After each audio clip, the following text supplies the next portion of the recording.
Crime Tracker 10 tonight with a new teen trend. Drugs of the past giving kids a new high. Some Central Ohio teenagers are calling it the new normal. But as Crime Tracker 10's Angela Ann shows us, the drugs making a comeback are not normal at all. Those are tryptamines. This is salvia. That's 1,000 hits of Alice in Wonderland. When it comes to drugs, Mike Powell knows it all. That's zombie matter. Isn't that appropriate for zombies? That's K2. But there's a new trend the retired undercover sergeant says is now causing some concern. We were caught off guard that some of the kids were talking about the DMT because we hadn't seen that for a while. DMT, chemically known as dimethyltryptamine. It's a hallucinogen that gives users a powerful trip. And then I had one girl said, she was 10th grader, she goes, "Tell me about dip." And I said, "Dip." And I thought she meant, you know, dip. Tobacco. Yeah, and I said, "Dip?"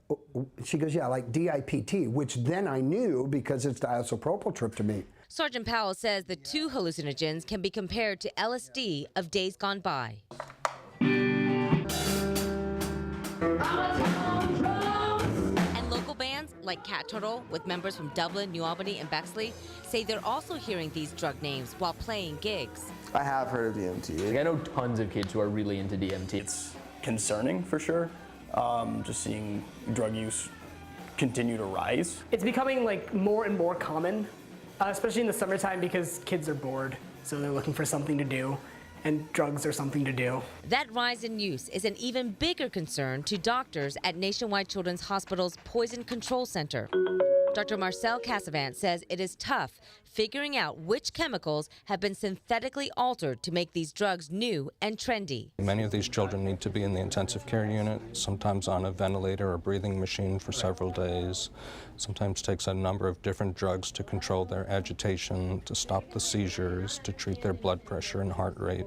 They can be very, very, very sick children. Another drug cycling back, shrooms. Here, the ones kids are talking about, magic mushrooms. Sergeant Powell says kids will slice them into pizza toppings to get a stronger high since the heat acts as a catalyst to the chemicals. You probably have at least 100 different names for the same product. And with drug makers cleverly marketing the drugs to fit the latest trend, these teens say it is easy to watch their peers gobble up the goods. Our generation oftentimes is equated to the generation of like the late 60s, early 70s, the the hippie movement almost. So I think with that, you're gonna see a rise of LSD and really hallucinogenic drugs. It's a culture that you get into, and it's a culture you could avoid. Which is why the Franklin County Sheriff's Office Street Smarts program plans to continue visiting schools, churches, and businesses so they can educate parents, kids, and themselves. It's almost impossible today, not only for parents, but also even us, and we're constantly staying versed in terms, but to stay up on that. There are several rehabilitation centers for teenagers addicted to drugs or alcohol.